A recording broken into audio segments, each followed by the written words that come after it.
आज की डेट में आप मानते हो कि जो हमारी चिप्स है यानी कि जो हमारे लैपटॉप्स फ़ोन में यूज़ होती है वो महंगी होती जा रही है। इसका एक कारण है एआई और दूसरा कारण है हमारा गिरता हुआ रुपया। डॉलर के सामने हमारे रुपये की वैल्यू बहुत ज़्यादा गिर चुकी है 1 साल के अंदर और जो चिप्स हमें इंपोर्ट करवानी पड़ती है वो हमें महंगी पड़ती है। जिसके कारण जो हमारे इलेक्ट्रॉनिकल डिवाइस है, लैपटॉप, मोबाइल्स, वो सब महंगे होते जा रहे हैं।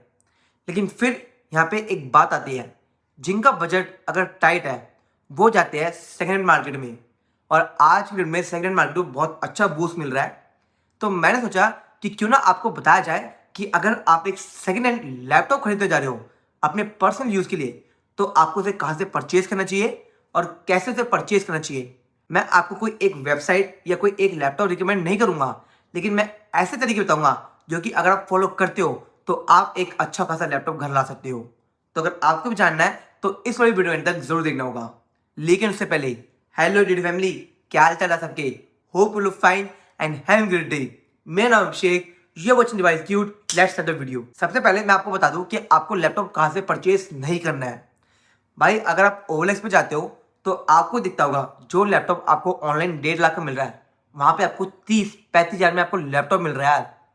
तो वहाँ से अगर आप परचेज करने की सोच रहे हो तो सबसे पहले वो आपसे पैसा एडवांस मंगवाएंगे और अगर बाय चांस आपके पास पार्सल आ भी गया बाय चांस, तो आपको या तो लैपटॉप डैमेज मिलेगा, वाटर डैमेज मिलेगा, बैटरी खराब मिलेगी या कोई ना कोई प्रॉब्लम मिलेगी। यार क्या आप सोच रहे हो कि जो बंदे ने अपने ऊपर 1.5 लाख रुपये खर्च करा है वो अपने आप को 35 हज़ार में कैसे बेच रहा है? वो इतना लॉस क्यों उठा रहा है? वो लॉस कुछ नहीं उठा रहा है, वो बस आपको एक खराब लैपटॉप चेपना चाहता है और जो आपने पैसे देकर खरीदा है। तो मेक श्योर कि आप कभी भी ऐसे स्कैम वाली डील में ना फंसो, या कहीं भी ऑफलाइन मार्केट आप जाते हो तो आपको बताया जाता है भाई ये लैपटॉप बढ़िया है, ये इतना महंगा मिल रहा है ना आपको सस्ते मिल रहा है, तो समझ जाना कि नहीं नहीं नहीं नहीं सारुण के यहाँ कुछ तो गड़बड़ है, जरूर कोई ना कोई गड़बड़। तो तभी उस लैपटॉप से दूर हो जाना। अगर मैं बात करूँ सेकेंड हैंड मार्केट में तो यहाँ पे 3 तरह की कैटेगरी आती है। Number 1 refurbished, number 2 second hand and number 3 आता है ग्रे मार्केट वाला। ग्रे मार्केट वाला तो मैं कहता हूँ कि आपको परचेज करना ही नहीं चाहिए, क्योंकि ना तो आपको उसमें बिल, बॉक्स, वारंटी कुछ नहीं मिलेगी।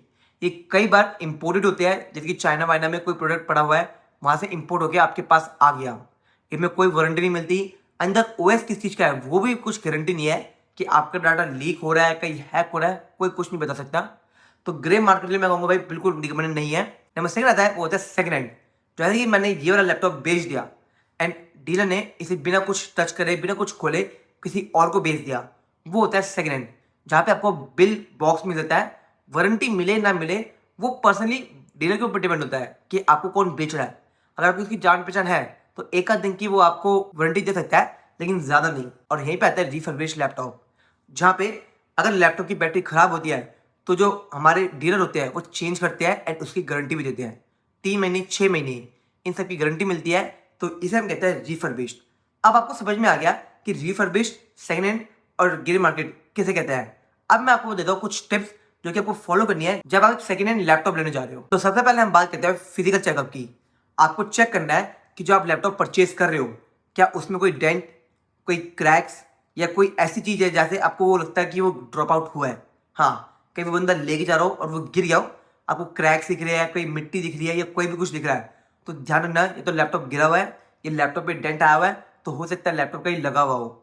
और एक बात और ध्यान रखना, अगर आप देखते हो कि लैपटॉप में जो गैप्स होते हैं उनको ध्यान से देखो तो आप पता लगा सकते हो कि क्या लैपटॉप कभी जिंदगी में खुला है या नहीं खुला। क्योंकि हमेशा जो चीज़ खुल जाती है उसके बाद कंपनी जैसे पैकिंग कोई नहीं कर सकता। तो मेक श्योर कि आपको अनइवन गैप्स देखने हैं।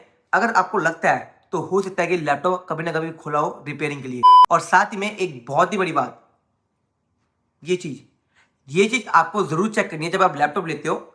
इसे आपको खोल के देखना है कि कहीं ये साउंड तो नहीं लग रही और क्या ये लूज तो नहीं है, क्योंकि अगर लूज हुई तो हो सकता है कि नियरली फ्यूचर में आपको इसे चेंज करवाना पड़े या इसमें खर्चा करना पड़े। और अगर आवाज़ आ रही है तो डेफिनेटली भाई लैपटॉप में कभी ऑयलिंग हुई नहीं है और लैपटॉप बहुत ही ज़्यादा पुराना है। तो मेरा रिकमेंडेशन होगा कि अगर आपको ये प्रॉब्लम आती है लैपटॉप खरीदते वक्त तो प्लीज़ उस लैपटॉप को छोड़ देना जिसमें आपको लिड ओपन करते हुए साउंड आ रही है। तो नेक्स्ट आता है कीबोर्ड एंड टच पैड को चेक करना। गूगल पे जाइए एंड वहाँ पे लिखिए कीबोर्ड चेकर एंड बारी करते करते आपको हर एक कीबोर्ड चेक करवाएगा एंड यही ऑप्शन आपको टच पैड के लिए करना है। क्योंकि अगर कहीं भी लैपटॉप में पानी या डस्ट किया होगा तो ज़्यादा चांसेस है कि उसकी की खराब होती है, खासकर एस्केप की या ऐसी कीज खराब होती है। तो मेक श्योर कि आपको चेक करना है कि कोई भी की खराब तो नहीं है, और अगर खराब है तो आपको पता करना पड़ेगा क्या वो पानी से खराब हुई है या किस चीज़ से खराब हुई है, वो आपको उसे पूछना पड़ेगा। और ये चीज़ आपको टच पैड के लिए देना पड़ेगा।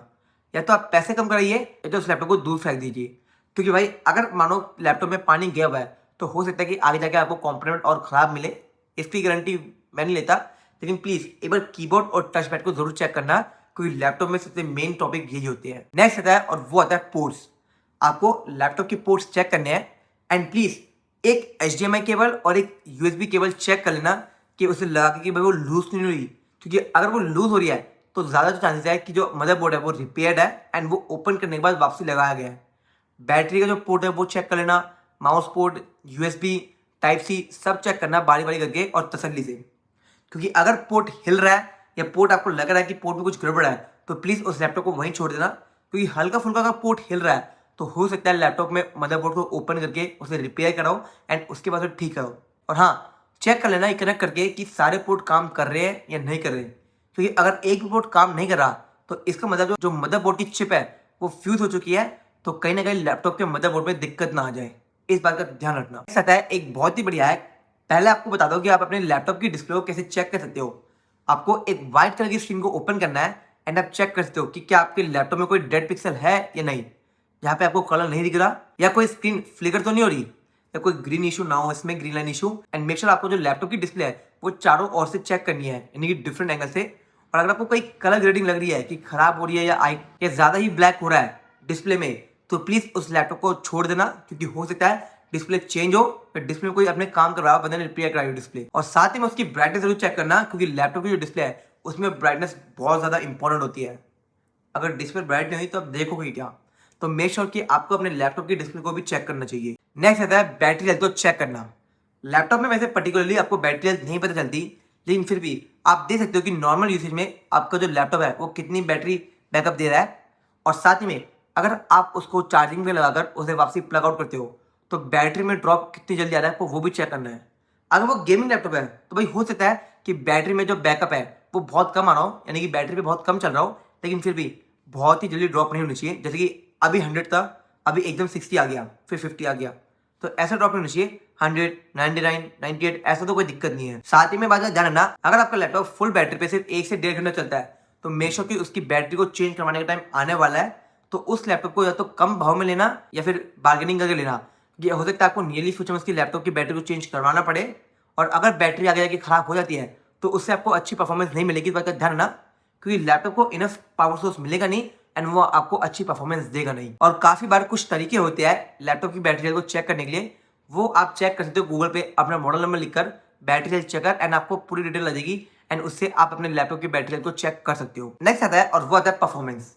सबसे पहले तो आपको चेक करना है कि आप जो लैपटॉप परचेज कर रहे हो उसमें ऑनलाइन में कौन कौन से स्पेक्स हैं, एंड उसके बाद आपको टास्क मैनेजर ओपन करके चेक करना है क्या किसी में हेरा फेरी कर रखी है या नहीं कर रखी। GPU, CPU, रैम, SSD सब। मेरी रिकमेंडेशन ये है जिस लैपटॉप में SSD नहीं होगी उस लैपटॉप को परचेज करना ही नहीं है, क्योंकि SSD मदद करती है आपको बूट टाइम को तेज करने में, लैपटॉप की स्पीड बढ़ाने में, ऐप्स को ओपन या क्लोज करने में बहुत ही जल्दी। तो प्लीज़ मेक श्योर कि 2026 में एटलीस्ट 512 GB वाली जो SSD होनी चाहिए, ताकि आप अपने गेम्स वगैरह लोड कर सको और वो जल्दी लोड हुए। अगर आपको देखना है कि आपका लैपटॉप हीट तो नहीं हो रहा, जो फैन है उसमें डस्ट तो नहीं जम रही, तो आपको चेक करनी है कि आपका जो लैपटॉप है वो ओवर हीट तो नहीं हो रहा। तो आपको करना कुछ नहीं है, एक 4K में वीडियो प्ले करनी है, किस पे, यूट्यूब पे, एंड उसके बाद आपको वो 2x पे प्ले करनी है। तो आपको एक तो परफॉर्मेंस का अंदाजा दे देगा कि 4K में 2x पे लैपटॉप हैंग कर रहा है या नहीं कर रहा, एंड साथ ही में आपको दिख जाएगा कि आपको जो लैपटॉप है वो ओवरहीट हो रहा है या नहीं हो रहा। कई बार ऐसा होता है कि आप लैपटॉप को यूज़ करते हो 5-10 मिनट एंड उसकी लिड डाउन करते हो तो फैन चलते हैं, तो आपको फैन की आवाज़ से पता चल जाएगा कि फैन स्ट्रगल कर रहे हैं या नहीं कर रही। क्योंकि अगर लैपटॉप ओवरहीट हो रहा है या फैन में डस्ट है तो मतलब लैपटॉप में बहुत टाइम हो गया क्लीन नहीं हुई है, जिसकी वजह आगे जाके आपको क्लीनिंग तो करवानी ही पड़ेगी लैपटॉप की। एंड वो तो एक बेसिक रूल होता है, जब आप कोई भी सेकंड चीज़ खरीदते हो तो वो तो एक बेसिक रूल है कि आपको उसकी सर्विस तो करवानी ही पड़ेगी। बाकी छोटे छोटे पार्ट्स, वेबकैम, माइक्स, सब कुछ ब्लूटूथ वगैरह, वाईफाई वगैरह सब चेक कर लेना लेने से पहले ही, क्योंकि एक बार पैसे गए तो लेना मुश्किल हो जाता है। और साथ ही में एक चीज़ और बता दूँ, इसका सॉफ्टवेयर देख लेना कि जब विंडोज़ है वो हमारी एक्टिवेटेड है या फिर पायरेटेड है। पायरेटेड है तो प्लीज़ उसे यूज़ मत करना, क्योंकि चोरी का माल सिर्फ चोरी का होता है। मेरी रिकमेंडेशन ये है कि प्लीज़ आपको ओरिजिनल विंडो यूज़ करनी है एक्टिवेटेड। थोड़ा खर्चा होता है, लेकिन प्लीज़ एक्टिवेटेड विंडो का अलग ही स्वाद होता है, और साथ ही में उसमें अपडेट भी टाइम टू टाइम आते हैं। बाकी एक छोटी टिप और दे रहा हूँ, सीरियल नंबर मैच करना अपने लैपटॉप के बिल पे एंड बॉक्स पे, अगर आप तीनों चीज़ें लेते तो। बाकी इस वीडियो में नहीं, तो अगर आपको भी एक सेकंड लैपटॉप लेना था तो सब कुछ आपको मैंने बता दिया है। आप बिंदास इसको फॉलो करो, एक जगह लिख लो, और जब भी कोई लैपटॉप लेने जा रहे हो तो इन सबको फॉलो करना, आप कभी भी एक गलत लैपटॉप नहीं उठाओगे। बाकी इस वीडियो में नहीं, अगर वीडियो को लाइक कर सकते हो, चैनल पे कुछ भी सीन हो तो चैनल को सब्सक्राइब कर सकते हो, क्योंकि ऐसे कंटेंट अभी दे जाता हूँ। बाकी मिलता आपको एक और नई ब्रांड न्यू वीडियो देता हूँ। जय हिंद, जय भारत।